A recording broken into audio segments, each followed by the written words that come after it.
చంద్రబాబు గారు అధికారంలోకి వచ్చి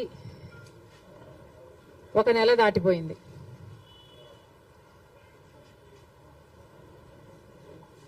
చంద్రబాబు గారు కూటమి కలిపి చేసిన వాగ్దానాలు ఎన్నో ఉన్నాయి.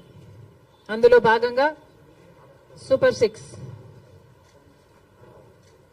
సిక్స్ లో భాగంగా చంద్రబాబు గారు చేసిన వాగ్దానం మహిళలకు ఆర్టీసీ బస్సులలో ఫ్రీగా ప్రయాణం చేసే వెసులుబాటు. మరి చంద్రబాబు గారు నెల రోజులైనా ఈ చిన్న వాగ్దానాన్ని ఎందుకు నిలబెట్టుకోవడం లేదో సమాధానం చెప్పాల్సిన అవసరం ఉంది. ఎందుకంటే సూపర్ 6 లో భాగంగా చంద్రబాబు గారు మహిళల కోసం చేసిన ఈ వాగ్దానం చాలా ప్రాముఖ్యమైంది.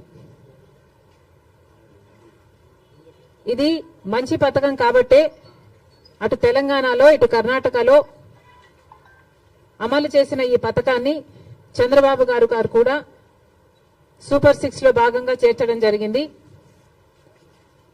మరి తెలంగాణ ప్రభుత్వం రేవంత్ రెడ్డి గారు కాంగ్రెస్ పార్టీ తరఫున ముఖ్యమంత్రి అయిన ప్రమాణ స్వీకారం చేసిన రెండో రోజే మహిళలకు, అమ్మాయిలకు, ట్రాన్స్జెండర్స్ కు ఆర్టీసీ బస్సులలో ఫ్రీ ప్రయాణం చేయగలిగారు, అమలు చేయగలిగారు. అధికారంలోకి వచ్చిన 2 రోజుకి. కర్ణాటకలో కాంగ్రెస్ పార్టీ అధికారంలోకి వచ్చిన 3 వారాలకే ఆర్టీసీలో మహిళలకు ఫ్రీగా ప్రయాణం చేసే వెసులుబాటు కలిగించగలిగారు. అక్కడ వాగ్దానం నిలబెట్టుకోవడానికి కూడా వాళ్ళకి ఎక్కువ సమయం పట్టలేదు. మరి చంద్రబాబు గారికి ఎందుకింత సమయం పడుతుందో చంద్రబాబు గారు చెప్పాలి. ఎందుకంటే మహిళలకు ఆర్టీసీ బస్సులలో ప్రయాణం చేసే ఈ పథకం చాలా యూస్ఫుల్ కాబట్టే ఈరోజు లేవనెత్తుతున్నాం. మహిళలు అన్న వాళ్ళు మన జనాభాలో సగం, హాఫ్ ద పాపులేషన్ కి డైరెక్ట్ గా వర్తించే పథకం ఈ పథకం. మహిళలకి రక్షణ కల్పించే పథకం కూడా. ఎందుకంటే మహిళలు